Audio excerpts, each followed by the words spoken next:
यह है आपका अपना चैनल माई पोर्टल। साथियों, गणवेश वितरण सत्र 21-22 के लिए राज्य शिक्षा केंद्र ने निर्देश जारी कर दिए गए हैं और इन नवीन निर्देशों में विगत वर्ष जारी निर्देशों के अनुरूप बहुत सारा परिवर्तन भी हुआ है। इसलिए आवश्यक है इन निर्देशों को समझना और इन निर्देशों के अनुसार काम भी करना। इसके अलावा छात्रों के पोर्टल पर बैंक खाते कैसे अपडेट करेंगे, इसके बारे में भी हम इस वीडियो में आपको बताएंगे। जब तक हम शुरू करते हैं गणवेश वितरण का ये खास वीडियो, तब तक आपसे अनुरोध है कि अगर आपने अभी तक चैनल को सब्सक्राइब नहीं किया है तो एक बार सब्सक्राइब जरूर कर लें। तो सबसे पहले हम जान लेते हैं नवीन निर्देश राज्य शिक्षा केंद्र भोपाल के क्या हैं। ये पत्र जारी हुआ है 7 मार्च 22 को और पत्र क्रमांक है 1576। सभी कलेक्टर्स के लिए पत्र जारी हुआ है और विषय है शासकीय विद्यालयों में कक्षा 1 से 8 तक के छात्र छात्राओं के शिक्षा पोर्टल पर अकाउंट अद्यतन करने के संबंध में। पत्र में लिखा हुआ है कि सत्र 21-22 में सभी शासकीय विद्यालयों में दर्ज विद्यार्थियों को गणवेश हेतु राशि का वितरण उनके अथवा उनके पालकों के बैंक खातों में किया जाना है। इसके लिए आवश्यक है कि सभी विद्यार्थियों के बैंक खाते का विवरण शिक्षा पोर्टल पर अपडेट रहे। शिक्षा पोर्टल पर प्रत्येक विद्यार्थी का प्रोफाइल अपडेट किया जाता है, जिसमें विद्यार्थी अथवा पालक का बैंक खाता प्रविष्ट अपडेट करने के निर्देश पूर्व से हैं। अतः प्रत्येक विद्यार्थी का बैंक खाता सही और चालू हो, ये सुनिश्चित किया जाना है। इसके आगे लिखा हुआ है कि यदि प्रोफाइल अपडेट होकर लॉक भी हो गया हो तो भी बैंक खाता अपडेट किया जा सकता है। इसके लिए प्रोफाइल अपडेट के ऑप्शन के साथ ही update bank account and IFS code of student से कर सकते हैं और ये सारी कार्रवाई करना है 10 मार्च के पूर्व। यहाँ हम आपको बता देते हैं कि विगत वर्ष बच्चों को समूहों के माध्यम से गणवेश प्रदान की गई थी, लेकिन इस सत्र के लिए ये निश्चित किया गया है कि बच्चों के खाते में राशि हस्तांतरित की जाएगी।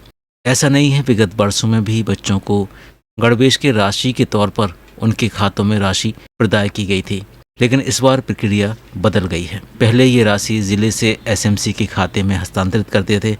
SMC उस राशि को बैंक को भेजकर बच्चों के खाते में हस्तांतरित करते थे, लेकिन इस बार ये सारी प्रक्रिया समग्र पोर्टल के माध्यम से की जाएगी। बस इसलिए आवश्यक ये है कि बच्चों के खाते नंबर समग्र पोर्टल पर सही हों और बच्चे सही शाला में मैप हों, तभी ये सारे काम पूरे हो सकते हैं। इसको करने की क्या प्रक्रिया होगी, अब हम आपको ये भी बता देते हैं। छात्रों के खाते कैसे अपडेट करेंगे, इसके लिए एक पोर्टल है जो आप सभी जानते हैं, शिक्षा portal.mp.gov.in। सबसे पहले आपको बताते हैं कि कैसे आप पोर्टल से बच्चों के खाते सही करेंगे, यानी अगर खाते नंबर गलत पड़े हैं तो आप उन खाते नंबरों को सही कैसे करेंगे, और फिर ये भी बताएंगे कि कैसे पोर्टल पर पहले से फीड बैंक खाते का विवरण हम देखेंगे। ये सारा कार्य शाला प्रभारी अपने यूनिक ID और पासवर्ड से कर सकते हैं और ये काम वो अपने शाला के लिए कर पाएंगे।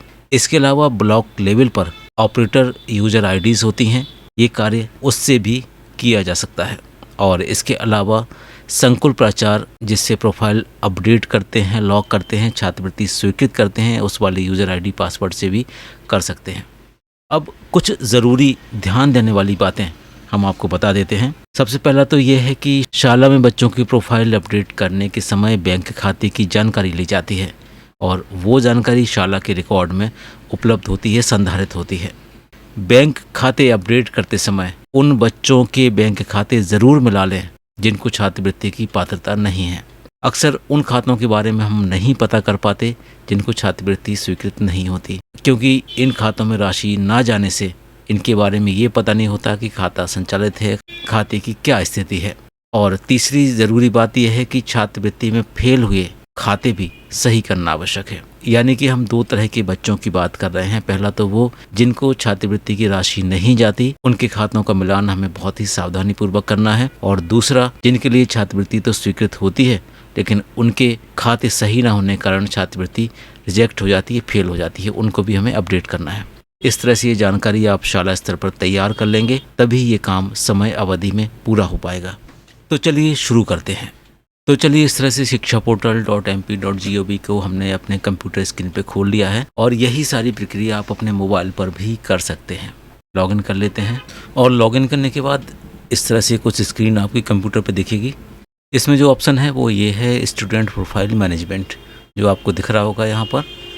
इसको क्लिक कर देते हैं। जैसे ही आप इसको क्लिक करेंगे तो इसमें इस तरह से कुछ आइकॉन, कुछ मेनू दिखने लगेंगे। पहला वाला होम होगा, दूसरा वाला स्टूडेंट प्रोफाइल्स होगा। आपको इस वाले ऑप्शन का यूज़ करना है, स्टूडेंट प्रोफाइल का। और इसमें आप देखेंगे चौथा वाला ऑप्शन, 4th नंबर का, इसमें लिखा हुआ है update bank account and IFS code of student. Click कर देंगे इसको। जैसे ही इसको क्लिक करेंगे तो यहाँ पर खाली बॉक्स आ जाएगा। इस बॉक्स में आपको बच्चे की समग्र ID भरना है, जिसका आप अकाउंट नंबर अपडेट करना चाहते हैं। और समग्र ID भरने के बाद आप इसको क्लिक कर देंगे। जैसे ही आप इसको क्लिक करेंगे तो बच्चे की यहाँ पर डिटेल्स आ जाएगी। लास्ट में आप उसका अकाउंट नंबर आप यहाँ देख पा रहे होंगे। ये वाला ऑप्शन है IFSC कोड का। इसके बाद बैंक ब्रांच नेम यहाँ लिखा हुआ है, कौन सी बैंक, कौन सी ब्रांच है। इस ब्रांच को फिर से एक बार भरना है, कंफर्म करना है। यहाँ पर अकाउंट नंबर है और अकाउंट नंबर भरने के बाद इसी अकाउंट नंबर को आपको फिर से इस कॉलम में रिपीट करना है। कैप्चा कोड डालेंगे और इसको सेव कर देंगे तो इस बच्चे की बैंक डिटेल अपडेट हो जाएगी। इस तरह से आप सारी प्रक्रिया जितने भी बच्चों की है आपको करना है।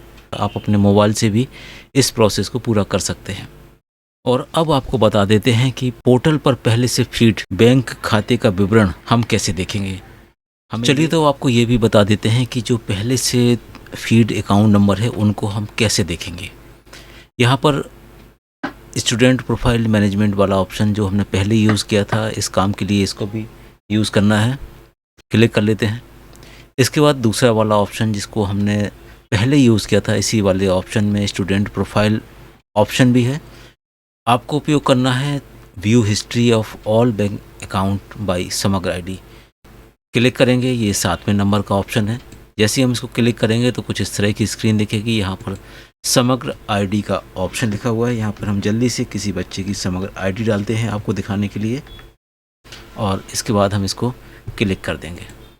जैसे हमने क्लिक किया तो आप यहाँ देखेंगे इस बच्चे का पूरा विवरण आ गया। खास तौर पर जिस काम के लिए हम इसको देखना चाह रहे थे वो यहाँ पर है। इसका बैंक खाता लिखा हुआ है, इसका IFSC कोड लिखा हुआ है। हम इन दोनों का मिलान करेंगे। अगर ये काम शाला स्तर से होगा तो ये काम डिसेंट्रलाइज हो जाएगा, जल्दी हो जाएगा, शिक्षक कर पाएंगे। आप इसको अपने मोबाइल से, अपने डेस्कटॉप से करेंगे, अपने यूज़र ID पासवर्ड से शाला प्रभारी के, तो आप इस काम को जल्दी कर पाएंगे। सभी शाला प्रभारियों से अनुरोध है कि आप अपने यूनिक ID पासवर्ड से लॉगिन करके अपनी शाला के बच्चों के अकाउंट नंबर अपडेट कर लीजिए, क्योंकि अब राशि सीधी बच्चों के खाते में समग्र पोर्टल के माध्यम से भेजी जाना है और अगर खाते नंबर सही नहीं होंगे तो बच्चों को राशि नहीं पहुंचेगी।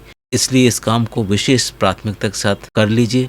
इस कार्य की पूर्णता का सर्टिफिकेट भी जिले विकासखंड से मांगा जाए, जो आपको देना पड़ सकता है। इसलिए जितने भी बच्चे हैं एक बार उनके बैंक खाते और IFSC कोड अपडेट कर लीजिए ताकि हमारे काम में कोई विलम्ब पैदा ना हो। तो उम्मीद है आपको ये वीडियो पसंद आया होगा। मिलते हैं एक नई वीडियो में एक नए टॉपिक के साथ। तब तक थैंक्स फॉर वॉचिंग।